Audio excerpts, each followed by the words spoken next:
All right, let's dive right in. The 2026 World Cup is turning out to be an absolute roller coaster. We're talking jaw-dropping moments, massive risks, and matches that completely defy all our expectations. Welcome to The Explainer. Grab your notes because today we are breaking down a slate of games that literally had everyone on the edge of their seats. Now, I want you to really picture this scenario for a second. What actually happens when a team ranked a massive 74 places lower suddenly takes the lead at the World Cup? That is exactly the ultimate David versus Goliath narrative we saw unfold on Wednesday between the heavy underdogs, Haiti, and the mighty African champions, Morocco. Morocco, remember, was the first African team to ever reach the semifinals 4 years ago in Qatar. So the expectations, they were sky high.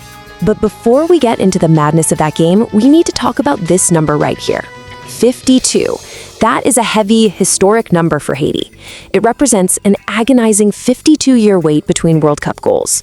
We're talking about a drought stretching all the way back to Emmanuel Sanon in 1974, which was their only other appearance at this tournament.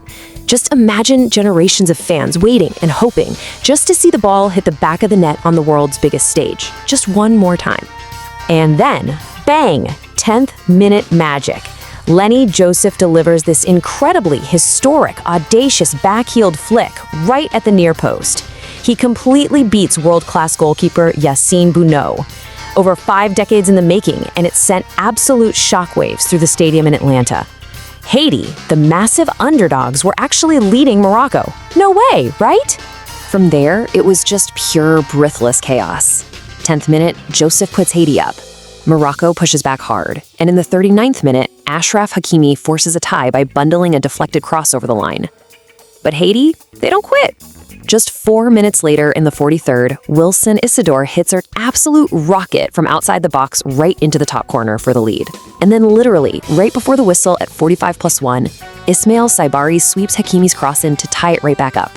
4 incredible goals in just 35 explosive minutes. And that marked Saibari's 3rd goal of the tournament. Okay, let's take a deep breath here. So the crucial point is how Morocco finally survived this massive scare. They really had to rely heavily on their bench to crush Haiti's dreams of a first ever point.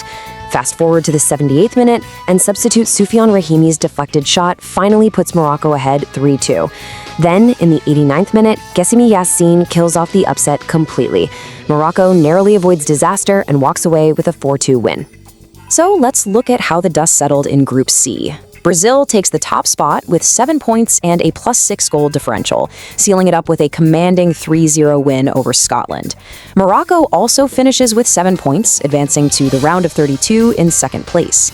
Scotland finishes with 3 points, and Haiti, well, despite their incredible fight and that historic goal, they end with 0. Group C is officially settled. Now let's pivot to a completely different type of drama. Group A, chaos. The ultimate upset. This was a group where rankings, history, and expectations meant absolutely nothing, and the drama was entirely off the charts. On one side, you have pure, unadulterated joy for South Africa.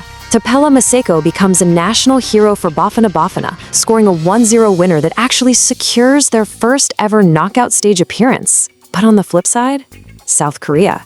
A stunning, devastating elimination after a disastrous performance that left their fans in absolute shock, demanding answers. How did such a collapse even happen? Well, listen to this staggering fact. South Korea's coach Hung Myung-bo actually benched his captain, Son Heung-min. Yeah, he left his superstar out of the starting 11 for a Group A decider, a must-win game. This was the first time since 2010 that Son had not started a World Cup game. It was a baffling, incredibly high-stakes decision that had jaws dropping around the world before the whistle even blew. And now the inquest is really going to begin. Which leaves us with this heavy, lingering question. When a spectacular coaching gamble backfires on the world's biggest stage, what is the true cost? Well, it's a nation's heartbreak. It's an intense inquest into a failed strategy. And it's the unforgiving reality of World Cup soccer, where every single choice can either make you a legend or send you packing. Thank you so much for joining me on this explainer. Keep asking those big questions, and I'll catch you next time as we keep exploring these incredible stories.